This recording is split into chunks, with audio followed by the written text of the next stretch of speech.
Movie की इस starting में हम डॉक्टर हैरिसन नाम के आदमी को देखते हैं जो हेयर को कंपनी के गुंडों से बचकर भाग रहे हैं, क्योंकि वो कंपनी उनको पकड़कर उनके शरीर पर एक्सपेरिमेंट करना चाहती थी। फिर हैरिसन भागते हुए एक खाई के पास पहुंच जाते हैं। वो उन लोगों को अपना खून नहीं देना चाहते थे, इसलिए वो वहां से खाई में कूद जाते हैं, जिससे वो सभी सोचते हैं कि डॉक्टर हैरिसन मर गए। फिर हम डॉक्टर की वाइफ शैली और उसके बेटे एडम को देखते हैं जो हैरिसन को बहुत मिस कर रहे होते हैं। फिर हम देखते हैं कि 12 साल बीत गए हैं और एडम अब बड़ा हो गया है और वो बहुत ही सीधा और बहुत ही साधारण होता है। उसका क्लासमेट टोनी उसको परेशान करता रहता है और आज वो एडम के बालों में च्युइंगम चिपका रहा है। एडम इस बात से काफी ज्यादा परेशान हो जाता है और वो अपने सर से च्युइंगम निकालने के लिए टॉयलेट जाता है, जिससे उसको बहुत गुस्सा आ जाता है और अचानक से उसके पैर बहुत बड़े हो जाते हैं और जूता फाड़कर बाहर निकल जाते हैं। एडम बहुत परेशान हो जाता है क्योंकि उसको कुछ भी समझ नहीं आ रहा है। फिर वो टॉयलेट पेपर से अपने पैरों को ढककर बाहर आ जाता है तो सभी उसका मजाक उड़ाने लगते हैं। तब एडम ये महसूस करता है कि वह बहुत दूर तक साफ सुनाई दे रहा है। इन सबसे परेशान होकर एडम स्कूल के बास्केटबॉल कोर्ट में चला जाता है, जहां वो देखता है कि उसके पैर वापस से नॉर्मली इंसानों की तरह हो गए हैं। फिर वहां पर टोनी अपने दोस्तों के साथ आ जाता है और एडम को मारने लगते हैं और उसके बैग को भी फेंक देते हैं। फिर जब एडम घर पहुंचता है तो वो अपनी मॉम को झूठ बोल देता है कि ये सब मुझे बास्केटबॉल खेलते हुए चोट लगी। फिर एडम की मॉम उसके बालों से च्युइंगम निकालने के लिए उसके बालों को काट देती है।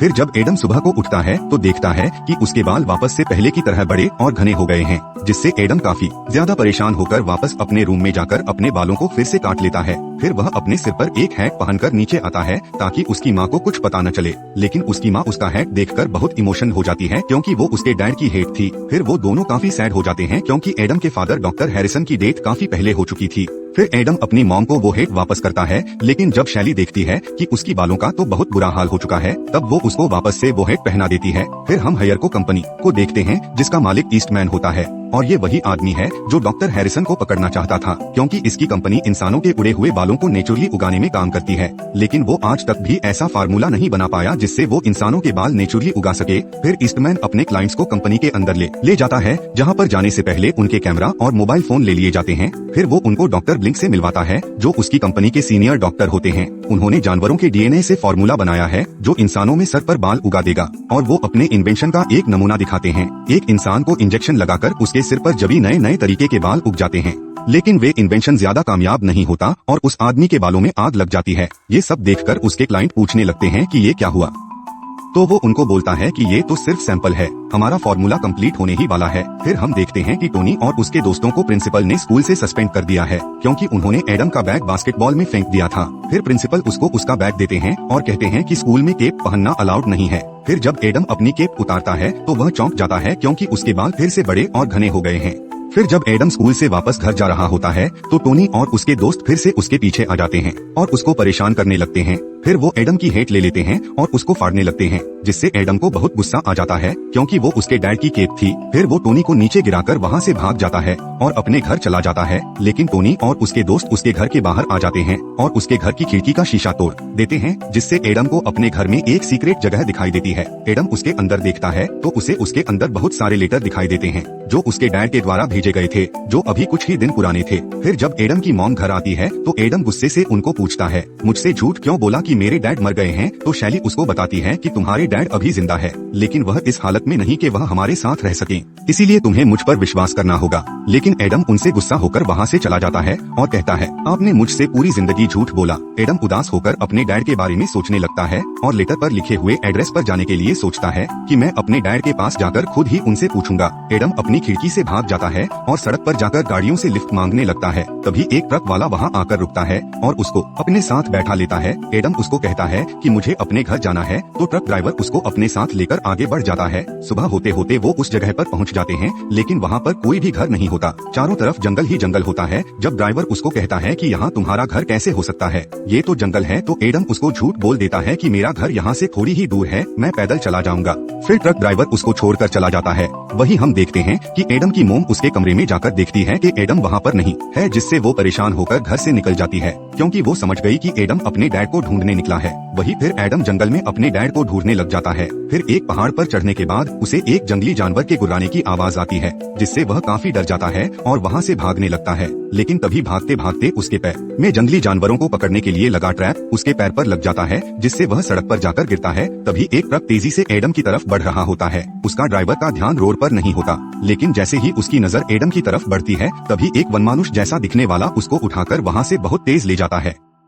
फिर ट्रक ड्राइवर अपने ट्रक में लगा कैमरा चेक करता है तो ये देखकर हैरान हो जाता है कि बिगफुट उस लड़के को उठाकर ले गया है। वो इस बात की खबर न्यूज में दे देता है, जिससे वह वीडियो बहुत ज्यादा वायरल होने लगती है। डॉक्टर ब्लिंक को भी उस बारे में पता चलता है और वो ईस्टमैन को उस बारे में बताता है। जब ईस्टमैन उस वीडियो को देखता है तो वो समझ जाता है कि ये डॉक्टर हैरिसन ही है जो बिगफुट बन गया है। इसीलिए ईस्टमैन अब बिगफुट को ढूंढने के लिए उस ट्रक ड्राइवर के पास आता है ताकि वो उससे पूछ सके कि ट्रक ड्राइवर ने फोटो कहाँ खींची थी। ट्रक ड्राइवर उनको वहाँ पर लेकर जाता है, जहाँ पर छानबीन करने के बाद उनको एडम का बैग मिल जाता है, क्योंकि गिरते वक्त एडम का बैग वहीं रह गया होगा। एडम के बैग से ईस्टमैन को उसके घर का पता मिल जाता है। वो अपने आदमियों को उसके घर भेजता है, लेकिन घर पर उस वक्त कोई नहीं होता, तो वह दरवाजा तोड़कर घर के अंदर आ जाते हैं। तो उनको वहाँ पर डॉक्टर हैरिसन की पूरी फैमिली और डॉक्टर हैरिसन के द्वारा भेजे गए लेटर मिलते हैं, जिससे वो समझ जाते हैं कि जिस लड़के को बिगफुट ने बचाया वो उसी का बेटा है। फिर हम देखते हैं कि एडम बेहोशी से जागता है और अपने डैड को देखकर काफी ज्यादा डर जाता है। तो बिगफुट उसको बताते हैं कि मैं कोई और नहीं बल्कि तुम्हारा डैड हूँ। एडम इस बात पर विश्वास नहीं करता, वो सोचता है कि तुमने मेरे डैड को मारा होगा।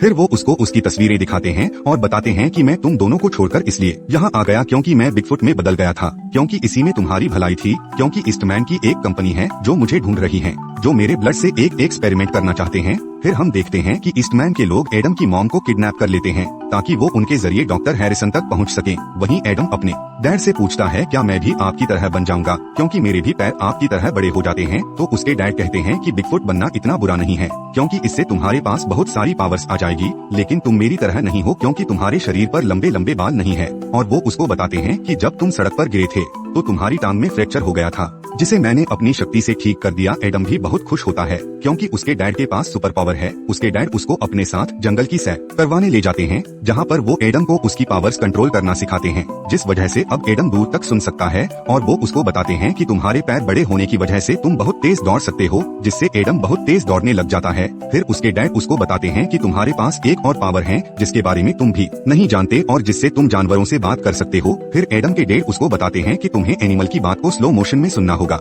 एडम एक एनिमल से बात कर पाता है, जिससे वह बहुत खुश होता है। फिर उसके डैड उसको अपने एनिमल दोस्तों से मिलवाते हैं, उनसे मिलकर बहुत खुश होता है। फिर वो सभी साथ मिलकर जंगल में आए शिकारियों को वहाँ से भगाते हैं। एडम को अपने डैड से मिलकर बहुत खुशी होती है। एडम अपने डैड को कहता है कि आपको मेरे साथ चलना चाहिए, तो वो उसको कहते हैं कि मैं ऐसा नहीं कर सकता क्योंकि मेरी वजह से तुम्हें और तुम्हारी मॉम को खतरा है। फिर एडम के डैड उसको बताते हैं कि जब मैं लैब में काम करता था तो मैंने वो एक्सपेरिमेंट अपने ही ऊपर किया, जिससे मुझे पता चला कि मेरे ब्लड में एक ऐसी चीज है जिससे नेचुरली बाल उगाए जा सकते हैं। तो मेरे इस इन्वेंशन के बारे में ईस्टमैन को पता चल गया, तो उसने मुझे साथ काम करने को बोला, लेकिन मुझे उसके इरादे अच्छे नहीं लगे और मैंने उसको मना कर दिया। तो उसने मेरी लैब में तोड़फोड़ कर दी और तुम्हारी मॉम को धमकाया, जिससे मैं पूरी दुनिया के सामने से गायब हो गया, क्योंकि मैं तुम्हें और तुम्हारी मॉम को खतरे में नहीं डाल सकता। फिर हम देखते हैं कि ईस्टमैन एडम की मॉम से मिलता है और उनसे पूछताछ करता है, लेकिन वह उसको कुछ नहीं बताती। वहीं पर एडम के पापा के दोस्त वही होते हैं जो ये सब देख लेते हैं, इसलिए वो बिगफुट के पास आकर उसको सब कुछ बताते हैं। कहते हैं कि एडम की मॉम को ईस्टमैन ने किडनैप कर लिया है और उसके आदमी तुमको पूरे जंगल में ढूंढ रहे हैं, जिससे डॉक्टर हैरिसन काफी परेशान हो जाते हैं। वो एडम को कहते हैं कि तुम्हारी वजह से तुम्हारी मॉम खतरे में है, तुमने यहाँ आकर बहुत बड़ी गलती कर दी, तुम्हें यहाँ कभी नहीं आना चाहिए था। तो एडम उनको बोलता है कि मैं सब कुछ ठीक कर दूंगा, मैं उनके पास जाकर बोलूंगा कि मैं जंगल में खो गया था। लेकिन वो उनकी बात नहीं सुनता, वह भागकर ईस्टमैन के आदमियों के पास चला जाता है, जिससे वो उसको पकड़कर उसकी मॉम के पास छोड़ देते हैं, क्योंकि यही तो ईस्टमैन का प्लान था, ताकि वह अपनी मॉम से मिलकर उनको अपने डैड के बारे में बताएं। लेकिन एडम बहुत चालाक होता है, इसलिए वो अपनी मॉम को अपने डैड की गलत लोकेशन बताता है, जिसकी वजह से ईस्टमैन के लोग वहाँ चले जाते हैं, जिसकी वजह से वो लोग वहाँ पर वाटरफॉल में फंस जाते हैं। और वो बहुत गुस्से में वापस आकर एडम को अपने साथ पकड़कर ले जाता है और उसकी मॉम को धमकी देकर जाता है कि तुम्हारे पास ये लास्ट वार्निंग है, तुम मुझे बता दोगे तुम्हारे डैड कहाँ है। लेकिन एडम उसको कुछ नहीं बताता, तो ईस्टमैन एक प्लान बनाता है, जिससे वो जंगल में आग लगाकर एडम को कार के अंदर लॉक करके वहाँ छोड़ देता है, जिससे एडम का दम घुटने लगता है। एडम बाहर निकलने की बहुत कोशिश करता है, लेकिन नहीं निकल पाता और वहीं बेहोश हो जाता है। ये सब देखकर बिगफुट को अपने बेटे को बचाने के लिए वहाँ आना पड़ता है। वह एडम को बाहर निकाल लेते हैं, जिससे वो ईस्टमैन के जाल में फंस जाते हैं। ईस्टमैन बिगफुट के ऊपर बेहोशी की डांट मार देता है, जिससे वह बेहोश होकर गिर जाते हैं। तभी एक जलता हुआ पेड़ उनकी तरफ गिरने लगता है। तभी बिगफुट का एक दोस्त भालू आकर एडम को बचा बचा लेता है। लेकिन वो जब डॉक्टर हैरिसन को बचाने जाता है तब तक ईस्टमैन उसको अपने साथ ले गया होता है। फिर हम देखते हैं कि एडम सभी जानवरों को कहता है कि मेरे पास डैड को बचाने का एक प्लान है, लेकिन कोई भी एनिमल एडम का साथ देने को तैयार नहीं होता क्योंकि उन्हें लगता है कि ये तो बच्चा है, ये क्या कर लेगा। तो एडम उन्हें कहता है कि अगर उनकी जगह पर तुम में से कोई एक होता तो मेरे डैड तुम्हें बचाने जरूर आते। ये सब सुनकर सभी एनिमल्स फिर तैयार हो जाते हैं। वो सब फिर वहाँ पहुँचते हैं जहाँ पर ईस्टमैन के लोग रुके हुए थे। तो एडम और बाकी एनिमल भागकर कार के ऊपर चढ़ जाते हैं। वही फिर हम देखते हैं कि लैब के अंदर ईस्टमैन बिगफुट के ऊपर एक्सपेरिमेंट करने लगता है, जिससे डॉक्टर हैरिसन काफी गुस्सा हो जाते हैं और लैब में तोड़फोड़ करने लगते हैं। फिर ईस्टमैन उनको बोलता है कि अगर तुम मेरे साथ को ऑपरेट नहीं करोगे तो मैं तुम्हारी फैमिली को मार दूंगा। फिर उसके बाद हैरिसन शांत हो जाते हैं और उसके साथ को ऑपरेट करने लगते हैं। फिर वो उसका डीएनए निकालकर एक सीरम बनाते हैं और उसको फिर से उसी इंसान पर ट्राई करते हैं, जिससे इस बार उसकी पूरी बॉडी बालों से भर जाती है। फिर वो डॉक्टर और ईस्टमैन बहुत खुश होते हैं। वही हम देखते हैं कि एडम और बाकी जानवर कंपनी के अंदर पहुंच जाते हैं, जहां पर एडम अपने पावर का इस्तेमाल करके दूर तक सुनता है और अंदर के सभी सिक्योरिटी के बारे में पता कर लेता है। फिर वो चिड़िया को भेजकर सभी सीसीटीवी कैमरों के तुड़वा देता है, जिससे वो सभी छिपकर कंट्रोल रूम में पहुँच जाते हैं, जहाँ पर एडम अपने डैड को कैमरों की मदद से देख लेता है, जो कि एक लैब के अंदर थे, जिसके लिए सभी वहाँ जाने का डिसाइड करते हैं। लेकिन सभी गार्ड कंट्रोल रूम के बाहर आ जाते हैं। यह देखकर सभी एनिमल्स गार्ड पर अटैक कर देते हैं और एडम को वहाँ से भगा देते हैं। एडम अपनी सुपर स्पीड का इस्तेमाल करके वहाँ से भागने लगता है। अब एडम के सभी दोस्त बेहोशी का इंजेक्शन लगने से बेहोश हो जाते हैं, लेकिन एडम अपनी फुल स्पीड पर भागकर अपने डैड के पास पहुँच जाता है और अपने डैड को कहता है कि हमें यहाँ से चलना चाहिए। तो वो एडम को कहते हैं कि नहीं, तुम यहाँ से चले जाओ, मुझे ये करना ही होगा तुम्हारी और तुम्हारी मॉम की जान बचाने के लिए। तभी ईस्टमैन भी वहाँ आ जाता है और वो एडम को कहता है कि यहाँ तुम्हारे फादर अपनी मर्जी से मेरे साथ काम करेंगे। फिर बिगफुट उसको वहाँ से भेज देते हैं। ईस्टमैन ने सभी जानवरों को बंदी बना लिया होता है। ये सभी जानवर देखते हैं कि एडम वहाँ से बाहर जा रहा है, तो वो सोचते हैं कि एडम ने हमको धोखा दिया है। लेकिन एडम का प्लान तो कुछ और होता है और वो वहाँ से बाहर जाने से पहले इमरजेंसी बटन बजा देता है, जिससे सभी गेट लॉक हो जाते हैं और पूरी जगह पर पानी गिरने लगता है। ईस्टमैन कंट्रोल रूम में फोन करके इसको रोकने के लिए बोलता है, लेकिन गार्ड को लगता है कि सच में कहीं आग लगी है, इसलिए वो इमरजेंसी एग्जिट ऑन कर देता है, जिससे सभी गार्ड कंपनियों के बाहर भागने लगते हैं। ईस्टमैन सबको रोकने लगता है, लेकिन गार्ड उसको ही उठाकर कंपनी से बाहर ले जाने लगते हैं। वहीं एडम अपने दोस्तों के पास पहुंचकर सभी को आजाद कर देता है।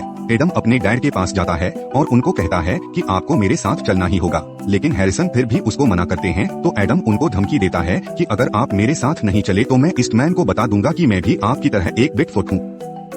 फिर बिगफुट एडम की बात मान लेते हैं, तो वो एडम को बोलते हैं कि बाहर जाने से पहले हमें इस पूरी कंपनी में आग लगानी होगी, जिससे वो कंपनी के अंदर सभी गैस के पाइप को ऑन कर देते हैं। वही हम देखते हैं कि ईस्टमैन के लोगों ने एडम की मॉम को उसके ही घर में कैद कर रखा होता है। फिर जब वो एडम का रूम चेक करते हैं तो उनको बहुत सारे बाल नजर आते हैं, जिससे वो समझ जाते हैं कि एडम भी एक बिगफुट है, जिससे वो ईस्टमैन को कॉल करके सारी बात बता देते हैं। वही सभी लोग कंपनी से बाहर निकल जाते हैं। एडम और उसके डैड बाहर निकलने से पहले कंपनी के अंदर सारे गैस के पाइप खोल देते हैं, लेकिन जब वो गेट तक पहुंचते हैं तब तक सभी गेट लॉक हो जाते हैं, जिससे वह काफी परेशान होते हैं। तभी उन्हें एक आइडिया आता है और वो एयरवेज के थ्रू बिल्डिंग के ऊपर चले जाते हैं और वहाँ से झूलते हुए बाहर आ जाते हैं। लेकिन तभी ईस्टमैन उनको वहाँ पकड़ लेता है और उसकी मोम को भी पकड़कर वही ले आते हैं। ईस्टमैन हैरिसन को बोलता है कि मुझे अब तुम्हारी कोई जरूरत नहीं है, क्योंकि मुझे पता चल गया है कि तुम्हारा बेटा भी बिगफुट है, तो अब तुम आराम से मर सकते हो। फिर ईस्टमैन हैरिसन पर बेहोशी के इंजेक्शन लगाकर उसको ऊपर से नीचे फेंक देता है, जिससे एडम को बहुत ज्यादा गुस्सा आ जाता है और वो ईस्टमैन की कंपनी में फ्लेयर गन चला देता है, जिससे वहाँ पर फैली हुई गैस से बहुत जबरदस्त ब्लास्ट हो जाता है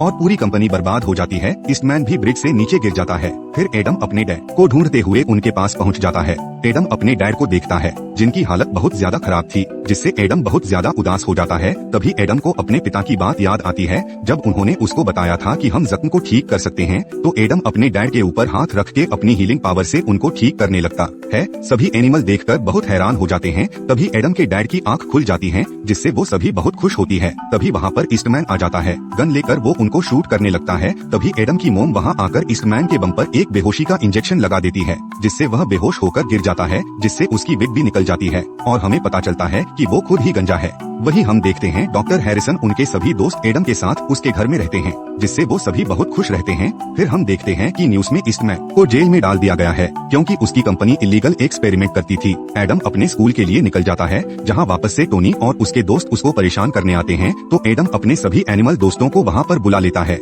जब भालू उनको डराकर भगाता है, तब टोनी की सिट्टी बिट्टी गुल हो जाती है। तभी वहाँ पर एक लड़की आ जाती है जो एडम की दोस्त है। तभी एक्साइटमेंट में एडम के पैर बड़े हो जाते हैं, जिससे वह बहुत बुरा लगता है लेकिन लड़की उसको कहती है कि तुम मुझे ऐसे ही अच्छे लगते हो, जिससे वो बहुत खुश होता है कि चलो कोई तो है जो मुझे पसंद करता है। और यही मूवी का दी एंड हो जाता है। आप सभी का इस वीडियो को देखने के लिए दिल से शुक्रिया। जाने से पहले चैनल को सब्सक्राइब जरूर कर ले। मिलते हैं नेक्स्ट वीडियो में।